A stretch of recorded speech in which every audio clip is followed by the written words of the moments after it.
Urban FM 104.5. Urban FM 104.5. Sur les 104.5 Urban FM, on est avec Jean-Paul. Jean-Paul, bonjour. Bonjour la fraîche. Comment tu vas ce matin? Ça va très bien. Et à la forme? Oui, à la forme. L'actualité internationale nous emmène où? Et encore aux États-Unis où la fête nationale a été endeuillée du côté de Chicago, ville dans laquelle il y a eu une fusillade. Fusillade au cours de laquelle qui s'est soldée par la mort de 6 personnes et au cours de laquelle 26 autres personnes ont été blessées. Alors, il faut savoir que cette énième tuerie de masse s'est produite alors que les habitants de cette banlieue située au nord de la ville de Chicago, qui s'appelle Highland Park, organisaient justement le défilé en l'honneur de justement la célébration de ce 4 juillet, qui est la fête d'indépendance américaine. Et ben, au moment où ils amorçaient, si tu veux, le défilé, au bout de quelques minutes, on a entendu les témoins ont entendu des coups de feu. Ah ouais, c'était hier. C'était hier Independence Day. Voilà. Il y a eu des coups de feu et au cours de ces coups de feu, tout s'est passé quand même assez rapidement. Donc, il y a eu de la panique, il y a eu des mouvements de foule et rapidement, la police s'est déployée dans la zone. Le suspect a fui, il a tenté de s'enfuir, mais au bout de 6 heures d'une traque de la part des policiers, parce qu'ils avaient quand même réussi à quadriller rapidement la zone, eh ben, ils sont parvenus à mettre la main sur l'auteur de ce crime. Alors, une fois de plus, il s'agit d'un jeune homme âgé de 22 ans. Il s'appelle Robert Crimo. Il est originaire justement de cette région-là. Et ce Robert Crimo est connu si tu veux, de la communauté un peu musicale, du monde artistique et musical de Chicago, parce que c'était un auteur, compositeur, interprète, rappeur qui officie sous le pseudonyme de Awake. Et donc, il a même déjà sorti quelques clips que l'on peut voir sur YouTube. Alors, les motivations réelles de son acte ne sont pas encore connues aujourd'hui. Mais sauf que, une fois de plus, l'Amérique a été endeuillée, a été frappée par cette tuerie de masse-là. Alors, ce n'est pas la première. Il faut savoir que déjà, lorsque l'on regarde le nombre de tueries de masse au cours des 10 dernières années, on voit que les nombres quand même sont assez spectaculaires. Il ne faut pas oublier la tuerie qu'il y avait eu à Las Vegas, qui avait fait 58 morts. On se rappelle aussi de celle d'Orlando, qui avait fait 49 victimes. Orlando, en Floride. On se rappelle de ce qui s'était passé à Newton, avec 27 morts. Il y avait eu la tuerie de Sunderland Springs, qui avait fait 26 morts, et celle d'El Paso qui avait fait 22 morts. Donc, il faut savoir aussi, encore une autre caractéristique de cette tuerie de masse-là, c'est l'âge très jeune. C'est-à-dire que les âges varient en dehors de la tuerie de Las Vegas, où le tueur avait à près de la cinquantaine, il avait 48 ans. Mais la tuerie, les autres tueries, ce sont des gamins. Ils ont entre 18 et 25 ans. Alors pourquoi cette tranche d'âge-là? Parce que déjà dans la plupart des États, à partir de 18 ans, tu peux obtenir une arme de manière très facilement. Et donc, cela remet encore au goût du jour le sempiternel problème auquel les Américains font face, à savoir l'accès aux armes à feu. Je ne dis même pas l'utilisation. Le problème sur lequel les Américains sont divisés, c'est l'accès aux armes à feu. Comment comprendre que des armes aussi dangereuses, parce que c'est un gros calibre, c'est une arme de guerre dont le jeune Robert Crimo disposait. Il s'est posté au-dessus d'un centre commercial qui jouxtait justement l'avenue sur laquelle devait se tenir la parade. Et donc, il avait une vue d'ensemble et il a tout simplement tiré sur le tas. Et donc, le problème, c'est évidemment, d'un côté, on va présenter, et c'est vrai, le jeune Robert Crimo comme une personne déstabilisée, psychiquement, psychologiquement. Et donc, à ce titre-là, vont encore se poser la question de savoir, est-ce qu'on doit permettre à des personnes qui ont des troubles psychologiques, qui souffrent de troubles même psychiatriques, de pouvoir accéder à des armes à feu?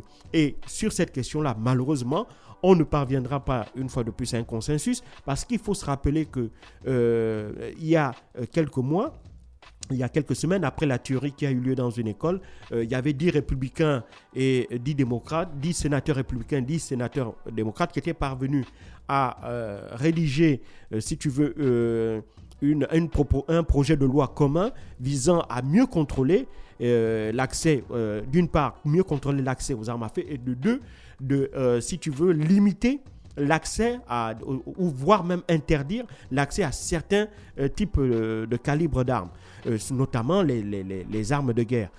Malheureusement pour eux, ce projet de loi a été retoqué par la Cour suprême qui est, je vous signale, qui est maintenant majoritairement conservatrice, puisqu'on a 6 juges conservateurs sur les 9 dont elle dispose. Et donc, une fois de plus, on a laissé la liberté aux États de choisir ou non de durcir la législation sur les armes à feu. Or, les États, eux, ils ont du mal à durcir, parce que derrière, il y a le deuxième amendement de la Constitution américaine qui permet à tout citoyen américain d'avoir accès à des armes, de disposer d'armes. Et donc, c'est cette interprétation de ce deuxième amendement-là qui clive aujourd'hui la société américaine entre les conservateurs d'un côté qui estiment que ce ne sont pas les armes à feu qui tuent, mais ce sont les hommes. Et donc, à ce titre-là, on ne doit pas restreindre les armes à feu. Ils mettent en avant que la plupart des détenteurs d'armes à feu sont des personnes qui sont saines d'esprit. Oui, c'est vrai. Mais la minorité qui n'est pas saine d'esprit, c'est celle qui commet le plus de carnage et qui endeuille le plus la population américaine. Et donc, de ce point de vue-là encore, malheureusement, l'Amérique reste divisée.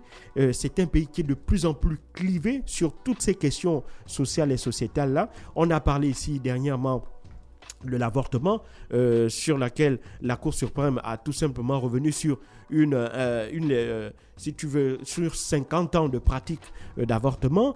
Et donc, ils ont tout remis en question. Ils ont tout remis en question. Et donc là, une fois de plus, on voit encore le fait que la question des armes à feu n'avance toujours pas. Mais ça, évidemment, c'est quelque chose qui est très inquiétant, qui devrait être inquiétant pour l'ensemble de la communauté internationale. Pourquoi ? Parce que les États-Unis sont la première puissance économique et militaire du monde. Et donc, voir ce pays que l'on considère comme le plus grand, comme le plus grand de la planète, en termes de valeur, en termes de propension plutôt à défendre ou à mettre en avant le fait qu'il défend un certain nombre de valeurs, même si on peut se questionner sur ces valeurs, mais ce qui est inquiétant, c'est que le fait que les États-Unis soient de plus en plus, la société américaine soit de plus en plus clivée, ça veut donc dire qu'on va aller vers... On se détache de, si tu veux, l'idée, et ce qui faisait la grande force des États-Unis jusqu'il y a une vingtaine d'années, c'était que malgré les différences idéologiques, démocrates, républicains, progressistes, conservateurs, parvenaient toujours, au nom de l'intérêt supérieur de la nation, au nom de l'intérêt supérieur des États-Unis, à parvenir à un État, à un consensus. Et c'est ce consensus-là qui évitait justement les débordements et qui permettait justement de repousser les extrêmes. Or, de plus en plus, on voit monter des extrémistes, et on voit, si tu veux, l'idée, les modérés, aussi bien du camp républicain que du camp démocrate, diminuer en nombre, et ce qui fait qu'in fine, on a de moins en moins de consensus sur des questions sociales et sociétales, comme c'est le cas de l'avortement ou encore celui des armes à feu. Donc, ce qui veut dire qu'on va avoir de plus en plus de sociétés américaines qui, au lieu de cohabiter pacifiquement ensemble pour l'intérêt supérieur des États-Unis, vont de plus en plus se regarder en chien de faïence, avec un risque de plus en plus clair d'affrontement. Il ne faut pas oublier qu'à chaque fois maintenant qu'il y a des manifestations sur des questions de société aux États-Unis, ça se termine en drame, ça se termine en bagarre, ça se termine parfois même il y a des morts. Il ne faut pas oublier, lorsqu'on parlait par exemple de la question des violences policières. Et ça, il y a eu encore un autre drame dans l'état de l'Ohio avec un jeune, Jalen Walker, qui a été abattu de 60 balles par la police. Donc, c'est encore remis au goût du jour, si tu veux, la question de la violence policière, même si derrière, la famille de la victime estime que le jeune Jalen n'était pas armé, et que la police a fait abusivement usage des armes à feu. Mais là aussi, il y a aussi un autre problème, c'est qu'il y a une très forte violence de la part de la police vis-à-vis des Noirs. Or, ce jeune-là, Robert Crimo, armé, il faut bien constater qu'à chaque fois qu'il y a un blanc qui commet des tueries de masse, ça ce sont des faits, il n'est jamais abattu. Il est toujours interpellé, il est toujours neutralisé. Mais lorsque c'est un noir, même lorsqu'il n'a pas d'arme à feu, comme c'est le cas de Jalen Walker, bon, je parle sous réserve, puisque la police dit qu'il représentait une menace, la famille dit qu'il n'avait pas d'arme, la police dit que si finalement on avait retrouvé une arme dans la police, bon bref. Mais ce qui est clair, c'est qu'à chaque fois qu'il y a un noir qui fait face qui représente un danger, même si ce danger-là n'est pas avéré, eh ben, la réponse face à cette menace-là est la plus violente possible. Or, lorsque la violence est incarnée et lorsque c'est un blanc qui commet cet acte de menace-là, et même s'il représente une menace avérée, eh ben, il est difficile de voir qu'on abatte cet homme-là. En général, la police met tout en œuvre pour l'interpeller et le garder physiquement, pour parvenir à le neutraliser sans avoir à attenter à sa vie. Donc ça, évidemment, tout ça fait qu'on est dans une espèce de société de plus en plus, moi je dirais simplement bizarre, américaine. Et ça, ce n'est pas de bon augure pour la suite, parce que si vous n'avez pas une société qui soit en cohérence avec les valeurs ou les discours que vous portez, notamment à l'international, s'il va être de plus en plus difficile pour cette même communauté internationale à laquelle vous n'hésitez pas à faire la leçon de morale, il va être difficile à cette communauté internationale-là de continuer à vous écouter. Et c'est la preuve de ce qui est en train de se passer actuellement avec une espèce de société internationale, il faut dire alternative, qui est en train de se constituer avec un axe russo-chinois d'une part, à laquelle on tente de greffer d'autres pays dans cet ensemble-là qu'on appelle les BRICS. Aujourd'hui, il y a eu, lors du dernier sommet des BRICS, il y a une volonté d'élargir ça pour créer une espèce de société alternative à celle qui est dominée par les Occidentaux, en tête desquels les États-Unis. Donc, les États-Unis, si tu veux, en ayant une société de plus en plus clivée, dans laquelle les gens vont de moins en moins accepter de discuter ensemble, de parvenir à des consensus, eh ben, ça fait qu'on a une société qui est extrêmement divisée et dont la vision à moyen et long terme sera difficile à comprendre. Parce que, par exemple, moi,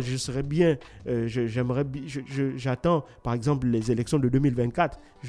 Parce qu'en 2024, si Donald Trump, qui a de fortes chances, et ça, c'est pas négligeable, qu'il puisse revenir, si jamais Donald Trump revenait au pouvoir, je ne pense pas que la politique américaine, en ce qui concerne l'Europe et la crise en Ukraine, sera parfaitement la même. Donc, tu vois que à chaque fois, ça va faire qu'on n'ait plus une véritable lecture cohérente de l'action américaine sur la scène internationale à moyen ou à long terme. Donc, il y a cette tuerie, cette énième tuerie-là, mais on sait que ça ne changera rien parce que la société américaine est extrêmement clivée. Et donc, ce clivage-là entraîne des blocages sur le plan politique, puisque de moins en moins républicains et démocrates se retrouvent et parviennent à des accords, parviennent à des consensus. Et donc, in fine, ça, ce n'est pas de bon augure pour les Américains, parce que ça va les affaiblir.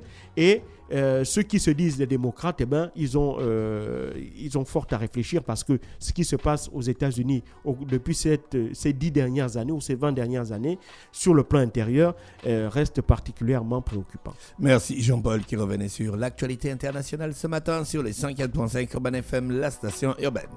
Urban FM 104.5.